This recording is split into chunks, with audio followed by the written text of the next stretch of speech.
మన రక్షకుడైన యేసుక్రీస్తు శుభనామం పేరిట మీకు అందరికీ కూడా శుభాభివందనాలు తెలియజేస్తున్నాను. కొద్ది నిమిషాలు మనము దేవుని యొక్క వాక్యాన్ని ధ్యానం చేద్దాం, చదువుకుందాం. కొలస్సీలకు రాసినటువంటి పత్రిక 3వ అధ్యాయము 13వ వచనం.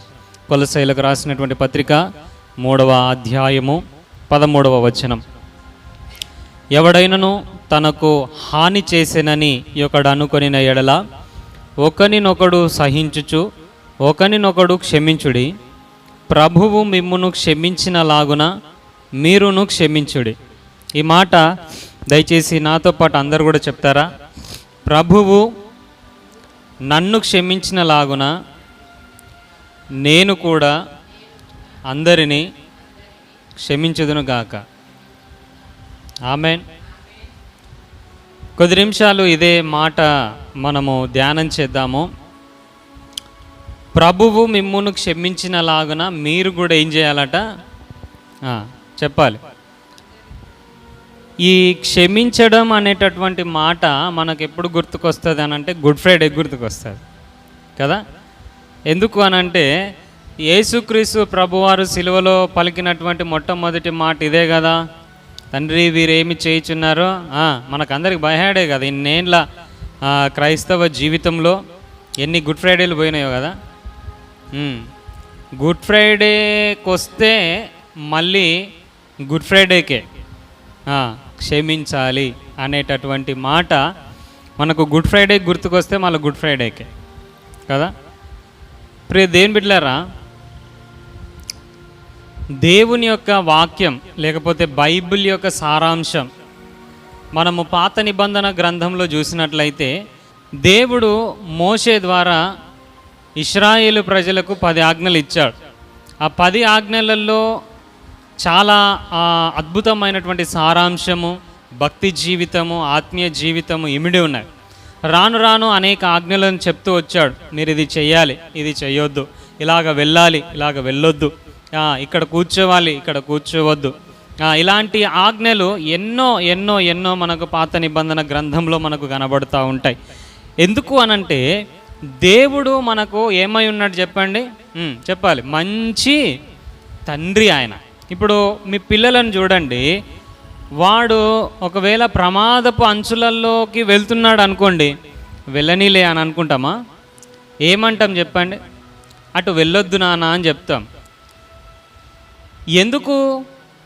అటు వెళ్తే ప్రమాదం ఉన్నది. వానికి తెలుసా?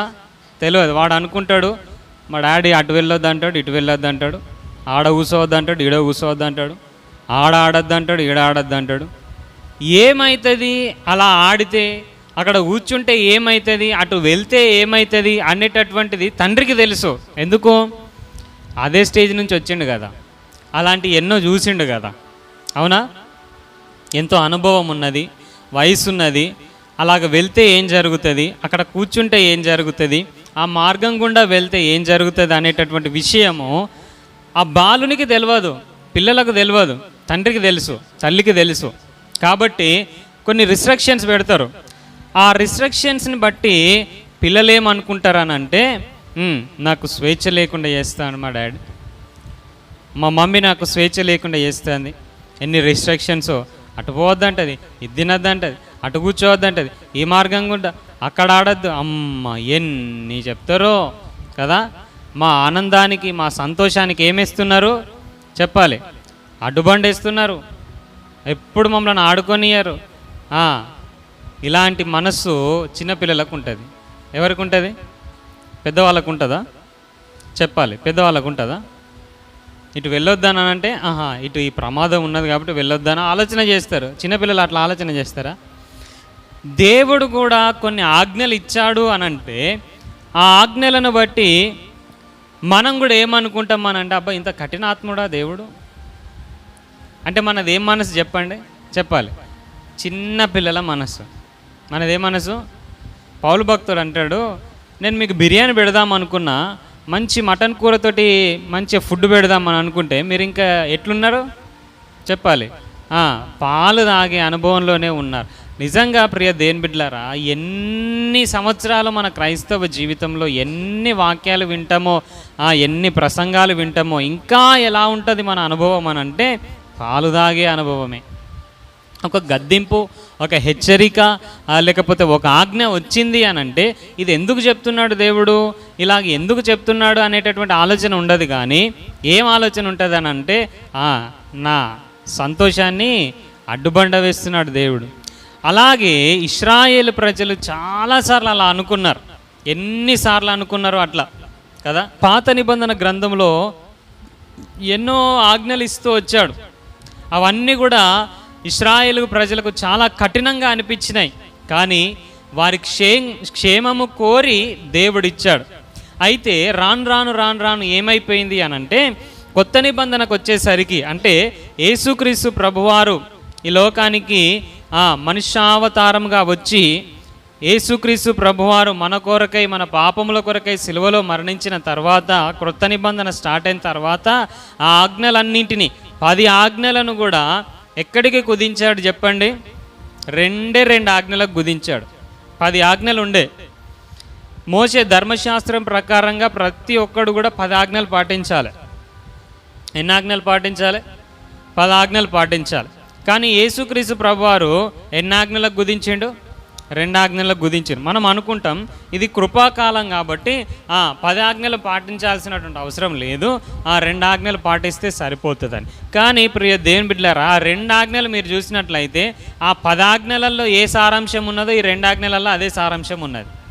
హలో, ఆ 10 ఆజ్ఞలలో ఏ సారాంశం ఉన్నదో ఈ 2 ఆజ్ఞలలో అదే సారాంశం ఉన్నది. మొట్టమొదటిది, మీ దేవుని, మీ సృష్టికర్తను మీరు పూజించాలి, ఇంకెవరిని కూడా పూజించొద్దు, ఇంకెవరిని కూడా ఆరాధించొద్దు. 2వ ఆజ్ఞ ఏంటి చెప్పండి? నిన్ను వలె నీ పొరుగు వారిని చెప్పాలి, ప్రేమించాలి.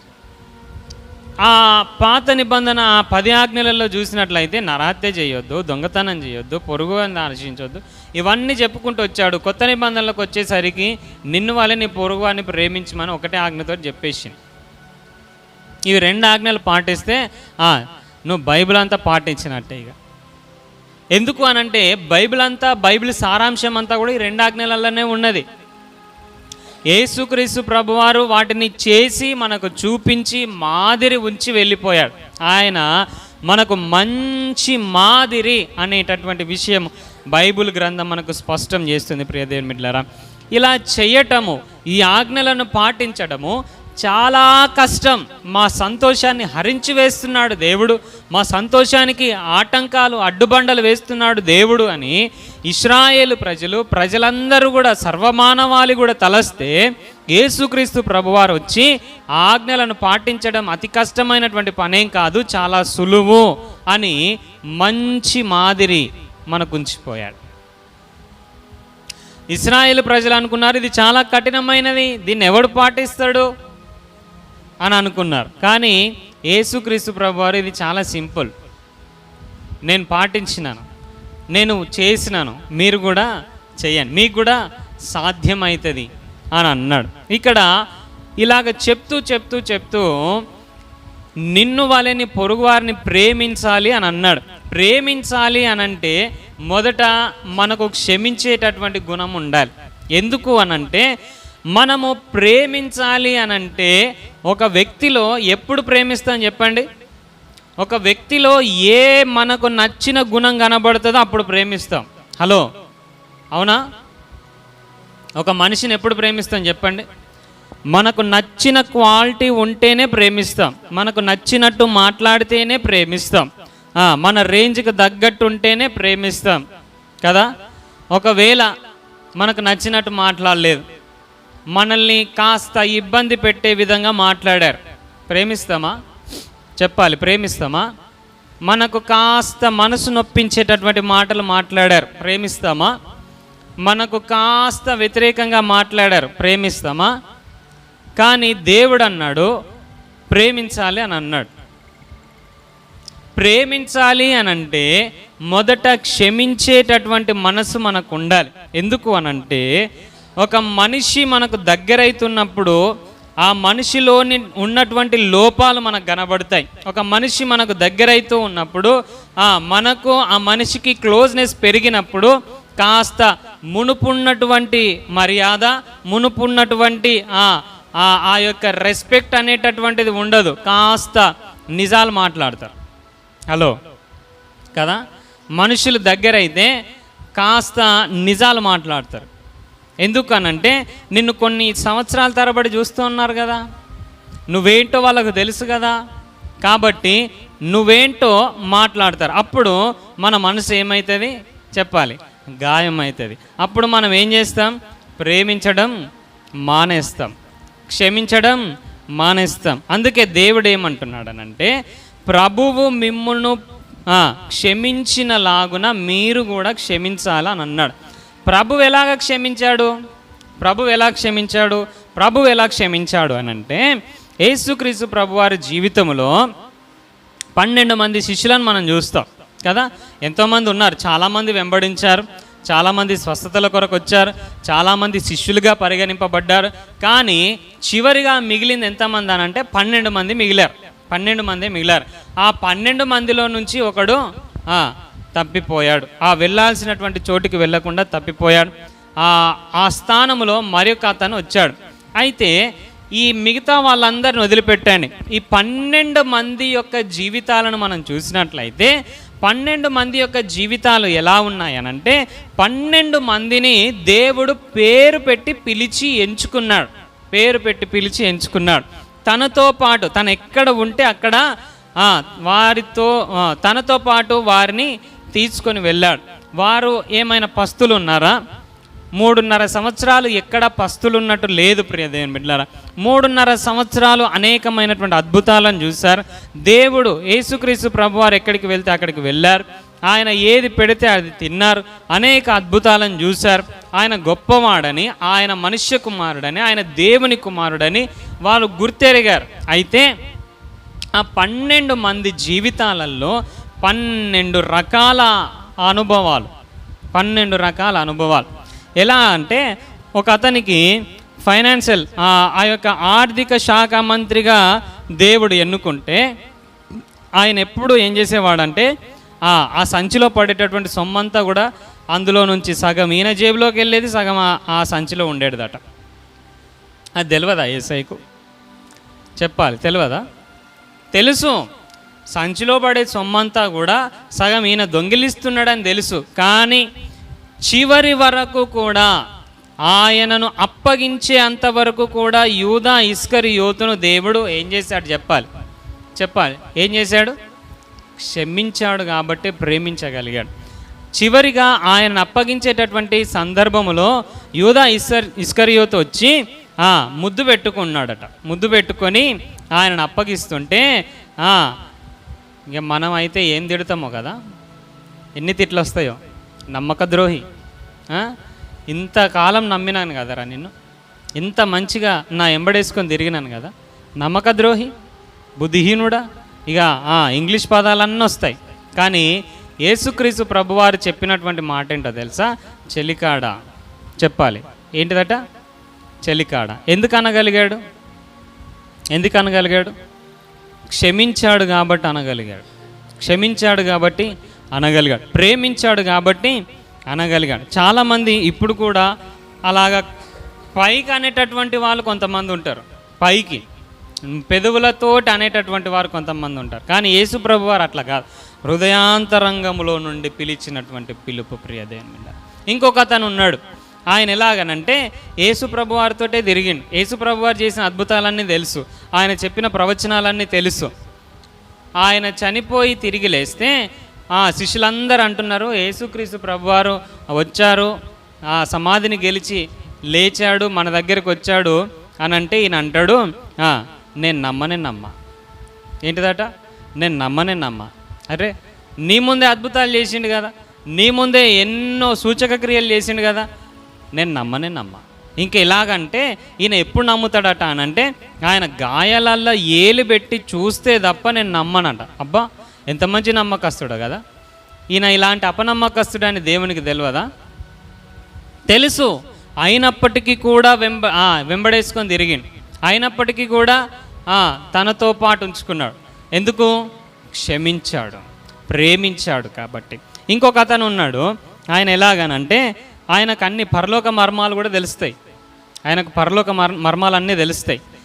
ఇంకా పరలోకపు తాళపు చెవులు కూడా ఆయనకి ఇవ్వబడ్డాయి. అయితే అతను ఏం చేశాడనంటే అప్పటి వరకు తిరిగాడు, అప్పటి వరకు ఆయనతోటే ఉన్నాడు, ఎన్నెన్నో గొప్ప కార్యాలు చేశాడు. సముద్రం మీద నడిస్తే నేను కూడా నడుస్తానని కొద్ది దూరం నడిచాడు. ఇన్ని గొప్ప కార్యాలు చూసి చివరిగా యేసుక్రీస్తు ప్రభువారితో నువ్వు కూడా ఉన్నావు కదా అని ఒక ఆడపిల్ల అడిగితే, ఏం మాట్లాడుతున్నావు అమ్మాయి, ఎవరైనా యేసుప్రభు అంటే ఎవరు కోనే చూడండి, ఎవరండి యేసుప్రభు అంటే ఎవరు? అరే 3.5 సంవత్సరాలు ఆయనతో ఉన్నావు కదా, ఆయన పెట్టింది తిన్నావు కదా, సముద్రం మీద నడిచినావు కదా, ఎన్నెన్నో నువ్వు మనుష్య కుమారుడు, నువ్వు దేవుని కుమారుడు అని ప్రవచనం చెప్పినావు కదా. మరి తెలియదు యేసయ్య అంటే ఎవరు? తెలియదు. యేసయ్య అంటే ఎవరో తెలియదు. యేసుక్రీస్తు ప్రభు వారికి తెలుసు ఈయన ఇట్లా అంటాడని, యేసుక్రీస్తు ప్రభు వారికి తెలుసు. ముందే చెప్పిండు పేతురు, ఒక టైం వస్తుంది అప్పుడు అసలు యేసయ్య అంటే ఎవరో నాకు తెలియదు అని అంటామంటే, సచ్చినానా నేను ఆ మాట మనం కూడా అంటాం కదా. సచ్చే పరిస్థితి వచ్చినా కూడా యేసయ్యను విడిచిపెట్ట కదా, ఎంత గట్టిగా అంటాము. సచ్చే పరిస్థితి వచ్చినా యేసయ్యను విడిచిపెట్ట. చిన్న చిన్న కష్టాలు వస్తే చాలా యేసయ్య మీద సనిగినటువంటి దినాలు లేవా, గొనిగినటువంటి దినాలు లేవా? ప్రియ దేవుని బిడ్డలారా, మన డైలాగులు ఎట్లుంటాయనంటే పేతురు కంటే భారీ డైలాగులు ఉంటాయి.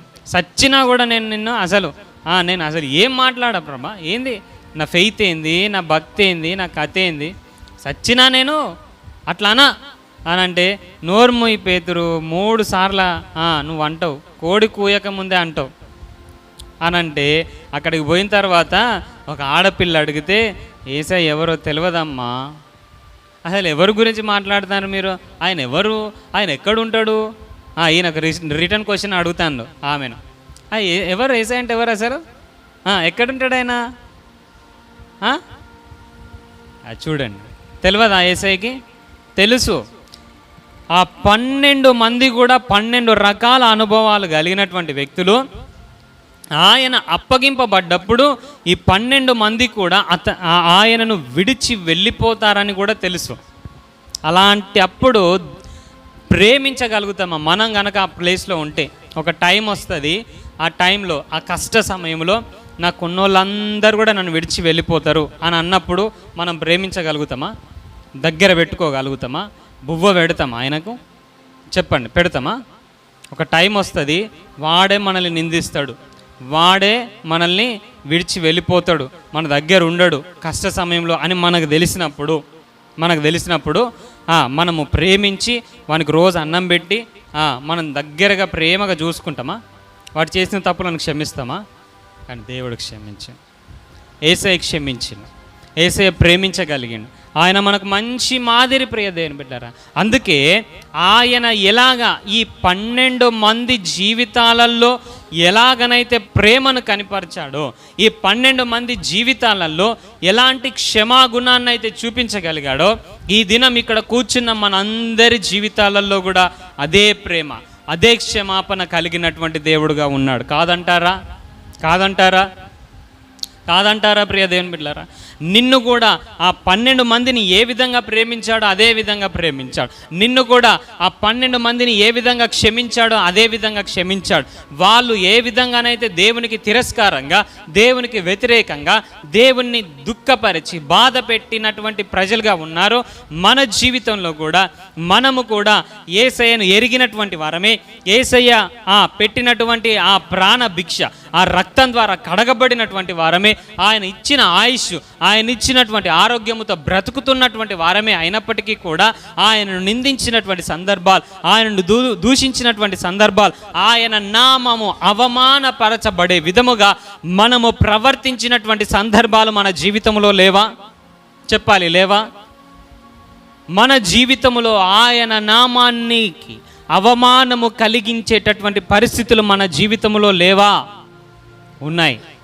అయినప్పటికీ కూడా మనము ఆయన నామానికి అవమానకరంగా జీవిస్తామని, మనం ఆయన కన్నీటికి కారణమవుతామని, మనం ఆయనను దుఃఖపరిచే విధంగా జీవిస్తామని, మనము మాటికి తప్పిపోయేటటువంటి వారమే అని, మనము బలహీనులమని, మనము మట్టివారమని ఆయన ఎరిగి ఏం చేశాడట? మనల్ని ప్రేమించాడట, క్షమించాడట. ప్రియ దేవుని బిడ్డలారా, ఎంత మంచి తండ్రి కదా, ఎంత మంచి క్షమాగుణం కలిగినటువంటి దేవుడు కదా. నువ్వేంటో, నీ హృదయం ఏంటో నీ పక్కవారికి తెలియకపోవచ్చు, నీ కట్టుకున్న భార్యకు తెలియకపోవచ్చు, నీ భర్తకు తెలియకపోవచ్చు, నీ పిల్లలకు తెలియకపోవచ్చు. పిల్లలుగా మీరు చేసేటటువంటి చిల్లర పనులు, చిల్లర వేషాలు, యవనస్తుడిగా నీవు ఆడే ఆటలు, బయట చేసేటటువంటి దందాలు నీ తల్లిదండ్రులకు, నీ సేవకునికి తెలియకపోవచ్చు. కానీ నిన్ను, నీ హృదయాంతరంగాన్ని చూస్తున్నటువంటి దేవునికి సమస్తము తెలుసు. అయినప్పటికీ కూడా దేవుడు నిన్ను అదే విధంగా ప్రేమించి క్షమిస్తున్నాడు. అందుకే ఆ కలువరి శిలువలో ఆయనను హింసిస్తున్నటువంటి వారి కొరకు, ఆయనను దూషిస్తున్నటువంటి వారి కొరకు ఆయన పలికినటువంటి మాట, తండ్రి వీరేమి చేయుచున్నారో అది అక్కడ ఉన్నటువంటి సైనికులకు మాత్రమే వర్తించదు. హలో, తండ్రి వీరేమి చేయుచున్నారో వీరు ఎరగరు గనక వీరిని క్షమించనేటటువంటి మాట అక్కడ ఉన్నటువంటి ఆ సైనికులకు మాత్రమే పరిమితము కాదు. ఈరోజు ఇక్కడ కూర్చున్నటువంటి మనకందరికీ కూడా సంబంధించినటువంటి మాట. మన విషయములో కూడా ఆయన ఏం చేస్తున్నాడు అనంటే, తండ్రి సన్నిధిలో ఆయన కుడిపార్శ్వమున కూర్చుండి, ప్రభువా ఏలియా ఏం చేస్తున్నాడో వాడికి తెలియదు, దయతో క్షమించు అని ప్రార్థన చేస్తూ ఉన్నాడు. ఇక్కడ కూర్చున్న మీ అందరికీ కొరకు కూడా నా దేవుడు యేసయ్య ఏం చేస్తున్నాడంటే, తండ్రి వీరేం చేస్తున్నారో వీరికి తెలియదు, క్షమించయ్యా క్షమించయ్యా అని ప్రార్థన చేస్తూ ఉన్నాడు. ఆ క్షమాగుణం, ఆ ప్రార్థన మనకు గనక లేకపోతే మనం అననీయ సప్పీర కంటే ముందే చచ్చిపోయేటోళ్ళం. అవునంటారా కాదంటారా?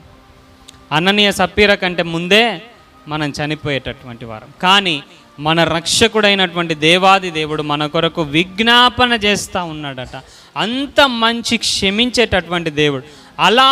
అలాంటి క్షమాగుణాన్ని మీరు కూడా కలిగి ఉండాలని అంటాడు. ఇక్కడ ప్రభువు మిమ్మును క్షమించిన లాగున మీరు కూడా ఒకరినొకరు క్షమించాలి అని అన్నాడు. ఈ క్షమాగుణం గురించి చెప్తూ మత్తయి సువార్త 18వ అధ్యాయం 21వ వచనంలో మనం చూసినట్లయితే 21 నుండి చివరి వరకు 35 వచనాల వరకు ఒక స్టోరీ చెప్పాడు. ఆ స్టోరీ ఏంటంటే చదివే టైం లేదు కాబట్టి నేను ఎక్స్ప్లెయిన్ చేస్తాను. మత్తయి సువార్త 18వ అధ్యాయం 21 నుండి 35 వచనాలు. అందులో ఈ స్టోరీ ఉంటుంది. ఒక అతనంట ఒక యజమానికి లేకపోతే ఒక అతనికి ఒక ఆయన 10,000 తలాంతులు వచ్చి ఉన్నాడట. ఎన్ని వేలు చెప్పాలి? 10,000 తలాంతులు. 10,000 తలాంతులు. నేను మళ్ళీ అడుగుతా, ఎన్ని తలాంతులు? 10,000 తలాంతులు అప్పున్నాడట. 10,000 తలాంతులు అప్పుంటే కట్టే స్తోమత వీడికి లేదు. కట్టడానికి ఎంతో టైం పడుతుంది. ఈ చూసి ఈ అప్పిచ్చినటువంటి వాడు పిలిచి, నువ్వు కడతావా, నిన్ను ఏమైనా చేయమంటావా అని అడిగితే ఈయన సాష్టాంగా పడి, అయ్యా నన్ను క్షమించు, నాకు కొంచెం టైం కట్టే పరిస్థితి లేదు, నా పరిస్థితి బాగోలేదు, నాకు ఉద్యోగం పోయింది, నా పరిస్థితి బాగోలేదు, నేను కట్టలేని స్థితిలో ఉన్నాను, నాకు టైం అయినా మాఫీ అయినా చేయమని కాలు పట్టుకొని బ్రతిమలాడితే ఆ యజమానుడు కనికరపడి, సరేలే పోని నీ అప్పంతా కూడా నేను క్షమిస్తున్నాను, ఇక నువ్వు అప్పు కట్టాల్సినటువంటి అవసరం లేదు అని అన్నప్పుడు ఈడు అక్కడి నుంచి లేచి గుండెల నిండా సంతోషంతో, ఎంత సంతోషం కదా, 10,000 తలాంతులు అచ్చి ఉన్నటువంటి వాడు ఎంతో సంతోషంగా బయటికి వెళ్తున్నాడు. బయటికి వెళ్తున్నటువంటి క్రమంలో అలాగ వెళ్తూ ఉంటే వీనికి కూడా ఒక అప్పు ఉన్నాడట కదా. అప్పు తీసుకునేటోడే ఇంకొకరికి అప్పిచ్చిండట. ఎంత మంచోడ కదా. సరే, వీనికి ఒకడు అప్పున్నాడట. ఆ అప్పున్నోడు ఈయనకి ఎదురుపడితే వాడెంత అప్పున్నాడట అంటే 100 దెనారములు. ఎన్ని దెనారములు? 100 దెనారం. వీని యజమానికి ఎంత అప్పున్నాడు? 10,000 తలాంతులు. వీనికి ఇంకొకడు ఎంత అప్పున్నాడు? 100 దెనారములు. అయితే ఆ 100 దెనారములు అప్పు ఉన్నోడిని పిలిచి, అప్పు కడతావా లేదా? Same dialogue. ఆ యజమాని వీనికి ఏది కొట్టిండో వీడు అదే కొడుతున్నాడు. అప్పు తీరుస్తావా లేదా?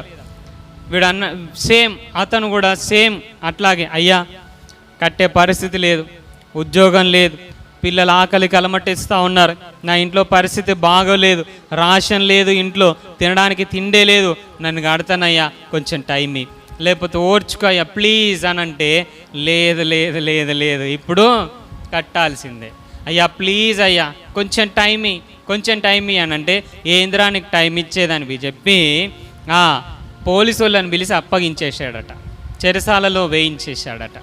ఈ విషయం అంతా కూడా కొంతమంది చూస్తున్నారట.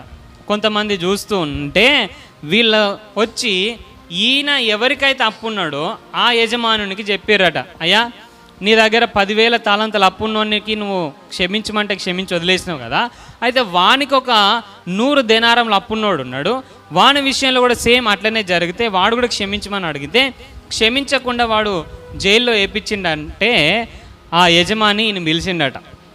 పిలిస్తే వీడు వచ్చిండు మళ్ళీ, నాయన నువ్వు నాకు ఎంతున్నావు అప్పు? 10,000 తలాంతులయ్యా, నేనేం చేసినా? క్షమించినవయ్యా. నీకొకడెంత అప్పున్నాడు? 100 దేనారములయ్యా. మరి నువ్వెందుకు క్షమించలే? నేను నిన్ను క్షమించిన కదా, నువ్వెందుకు క్షమించలే అని అంటే మనం అనుకుంటామేమో ఇది బాగా కావచ్చు అప్పు, అందుకే వీడికి క్షమించలేకపోయింది కావచ్చు అని అనుకుంటాం. కానీ 10,000 తలాంతులు అనంటే కింద రాయబడినది ఒక్క తలంతు వచ్చేసి 3,600. చెప్పాలి ఎంత? 3,600 రూపాయలట ఒక్క తలంతు. ఒక్క తలంతు 3,600 రూపాయలు అయితే ఈ 10,000 తలంతులు అంటే ఎంత చెప్పండి? 3,60,00,000. 10,000 ఇంటూ 3,600 ఈజ్ ఈక్వల్ టు ఎంత? 3,60,00,000 రూపాయలు సుమారు. 3,60,00,000 రూపాయలు అప్పును నేను క్షమించాను, అవునా? క్షమించినవయ్యా. మరి నీకు వాడెంత అప్పున్నాడు? 100 దేనారములు.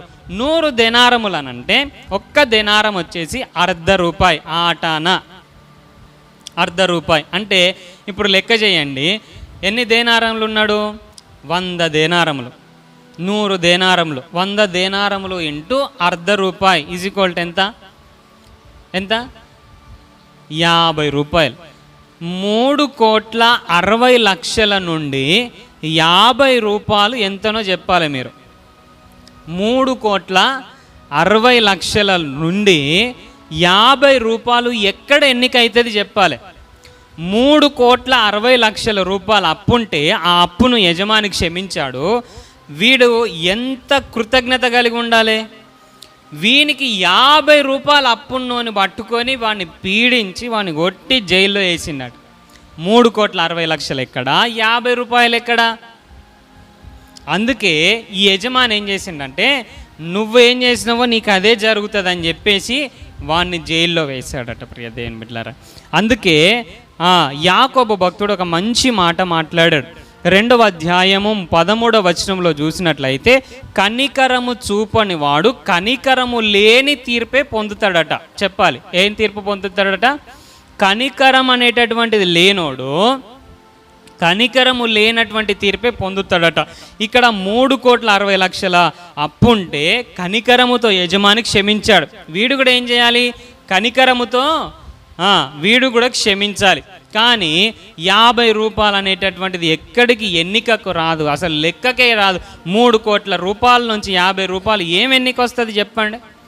అలాంటప్పుడు ఎంత కనికరము కలిగి ఉండాలి? వీడు ఉండలేకపోయిండు, కనికరము లేని తీర్పునే పొందుకున్నాడు. ఇదంతా ఎందుకు చెప్పిండు మనకు దేవుడు అని అంటే మన విషయంలో కూడా మన విస్తారమైనటువంటి పాపములు. ఎలాంటి పాపములు? నీ వయసు ఎంతో నాకు తెలియదు, 40 సంవత్సరాల, 50 సంవత్సరాల, 15 సంవత్సరాల, 20 సంవత్సరాల, ఈ నీ యొక్క ఆయుష్కాలములో నీ యొక్క బ్రతుకు దినములలో నువ్వు ఎన్ని పాపాలు చేసినవో. నేనేం పాపం చేయలే. ఎవరన్నా చెప్పగలుగుతారా? నాలో పాపం ఉన్నదని మీలో ఎవడు నిరూపించగలడని అనగలుగుతారా? చెప్పాలి, ఎవరు నిరూపించగలరు? నేనేం పాపం చేసిన ఎవరన్నా అనగలుగుతారా? నేను ఎప్పుడు ఏ పాపం చేయలేదండి అన్నోళ్ళు ఏసై ముందు చేయెత్తుండే ఎత్తగలుగుతారా? ఆయనను అబద్ధికునిగా చేసిన వాళ్ళం అవుతామట. మన జీవితంలో మనం చూసినట్లయితే విస్తారమైన పాపాలట. ఎన్ని పాపాలు? విస్తారమైనటువంటి పాపాలు. విస్తారమైనటువంటి పాపాలు మనల్ని ఏం చేశాడట దేవుడు? చెప్పాలి, క్షమించాడట. విస్తారమైనటువంటి పాపాలు చేసిన మనం, క్షమించబడ్డటువంటి మనము, మన ఎడల చెప్పాలి, మన ఎడల కొన్ని తప్పులు చేసినోని, చిన్న చిన్న తప్పులు చేసినోని క్షమించగలుగుతున్నామా? ఒక ఆవిడ యేసయ్య పాదాలను కడిగిందట.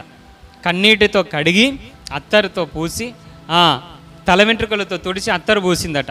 ఒక ఆయన అనుకున్నాడు, ఈమె పాపాత్మురాలు కదా, ఈమెను ఎందుకు ముట్టుకొని ఇస్తాడనంటే అక్కడ దేవుడు అన్నటువంటి మంచి మాట ఏంటో తెలుసా? ఎవరు ఎక్కువగా ప్రేమిస్తారు దేవుణ్ణి? ఎవరు ఎక్కువగా ప్రేమిస్తారు అని అంటే, ఎవరైతే ఎక్కువగా క్షమించబడతాడో వాళ్ళే ప్రేమిస్తారు అని అన్నాడు కదా. ఆవిడ ఎక్కువగా క్షమించబడ్డది కాబట్టి ఎక్కువగా దేవుణ్ణి ప్రేమించిందట. ఈరోజు మన జీవితంలో కూడా నేను ఒక్క పాపం చేసిన, 5 పాపాలు చేసిన అనేటోళ్ళు ఎవరన్నా ఉన్నారా? మన జీవితంలో విస్తారమైనటువంటి పాపములు, విస్తారమైనటువంటి తప్పుదములు. పాపం అంటే మనం పెద్దగా కూడా చూడాల్సినటువంటి అవసరం లేదు కదా. ఆజ్ఞాతిక్రమము కూడా ఎన్నిసార్లు ప్రార్థన చెయ్యడం మానేసినవో అది కూడా చెప్పాలి. ఎన్నిసార్లు వాక్యం చదవడం మానేసినవో అది కూడా, ఎన్నిసార్లు నీ పొరుగువాన్ని వేస్ట్గాడు అని అన్నవో అది కూడా, ఎన్నిసార్లు ఎదుటోని విషయములో మనసులో అది కూడా. ఇట్లా ఆలోచన చేసుకుంటూ పోతే మన జీవితంలో విస్తారమైన పాపాలు కనబడతాయి. అయితే ఈ విస్తారమైనటువంటి పాపాలను దేవుడు క్షమిస్తే మనము మన విషయములో ఎదుటివాడు చేసేటటువంటి 1-2 తప్పులను మనం క్షమించలేకపోతున్నాం. 1-2 తప్పులు, చిన్న మిస్టేక్స్, చిన్న తప్పిదములు. అందుకే దేవుడు అన్నాడు, ఇక్కడ యాకోబు అంటున్నాడు, కనికరము లేనటువంటి వాడు కనికరము లేనటువంటి తీర్పే పొందుకుంటాడట. అందుకే యేసుక్రీస్తు ప్రభువారు ఏమన్నాడనంటే, నేను ఎట్లా క్షమించినో మీరు అట్లా క్షమించారు. నేను ఎట్లా క్షమించినా, విస్తారంగా నువ్వు పాపాలు చేసినప్పుడు, విస్తారంగా నువ్వు తప్పిదములు చేసినప్పుడు, విస్తారంగా నీవు నాకు వ్యతిరేకంగా బ్రతికినప్పుడు నేను ఏ విధంగా క్షమించినా నేను అనుకుంటాను, ప్రతి దినము కూడా దేవుడు నన్ను క్షమించకపోతే రేపటి దినాన్ని నేను చూడలేను.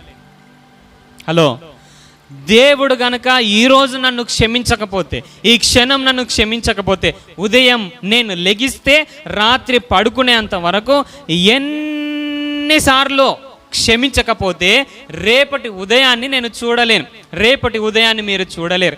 అయితే ఇంతగా దేవుడు నన్ను క్షమిస్తూ ఉన్నప్పుడు నేను కూడా ఏం కలిగి ఉండాలి?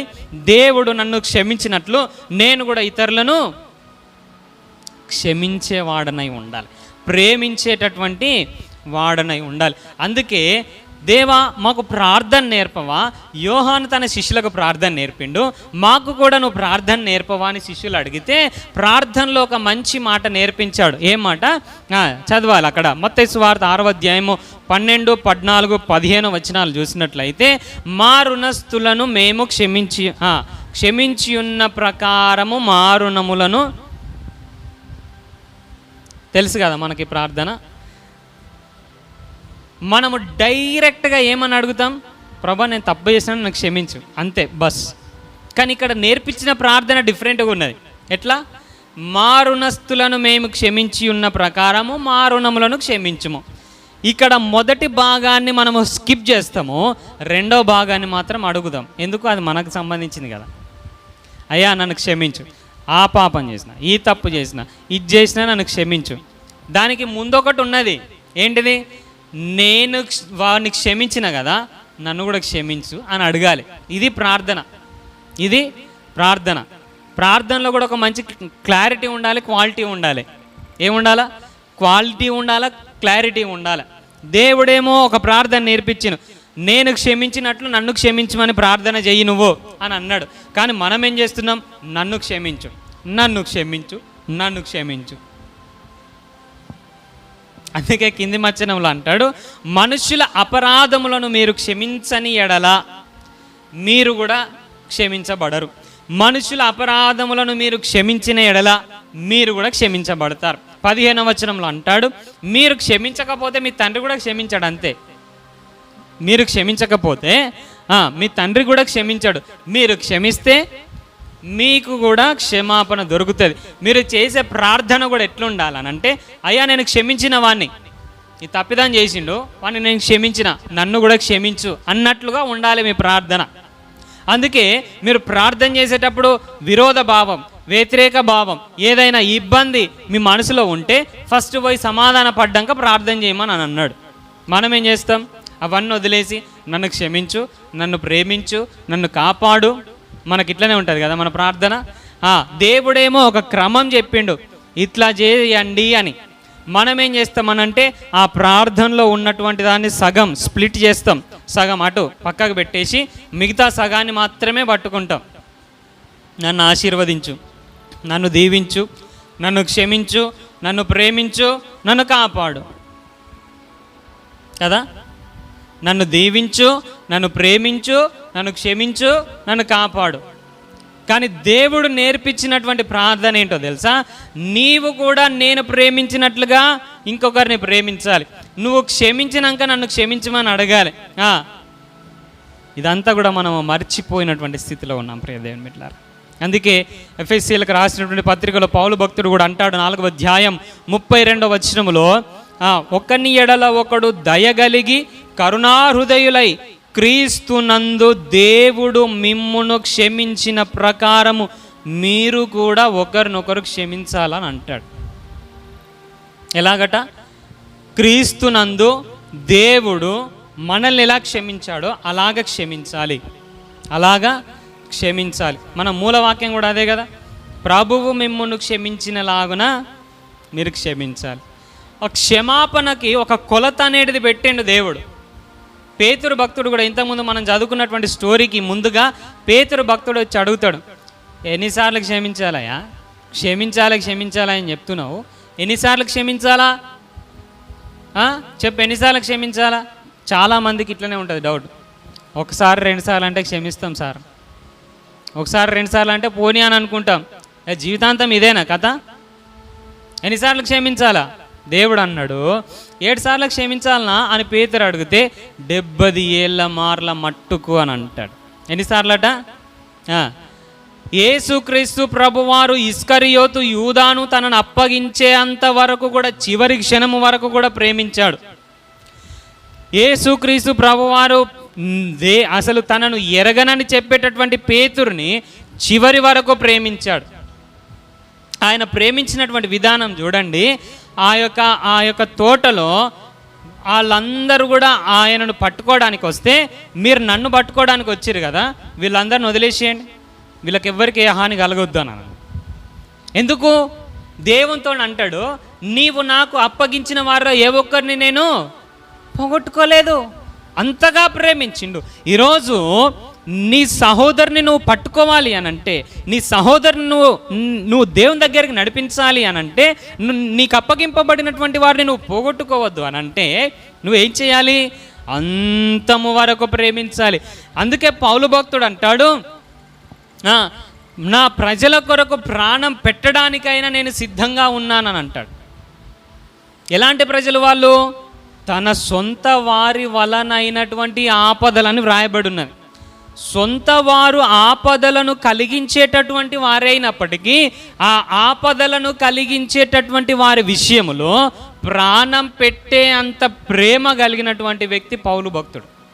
అలాంటి ప్రేమ కలిగినటువంటి వారంగా మనం ఉండాలి ప్రియ దేవుని బిడ్డ. ప్రభువు మిమ్మును క్షమించినలాగా మీరు క్షమించాలి.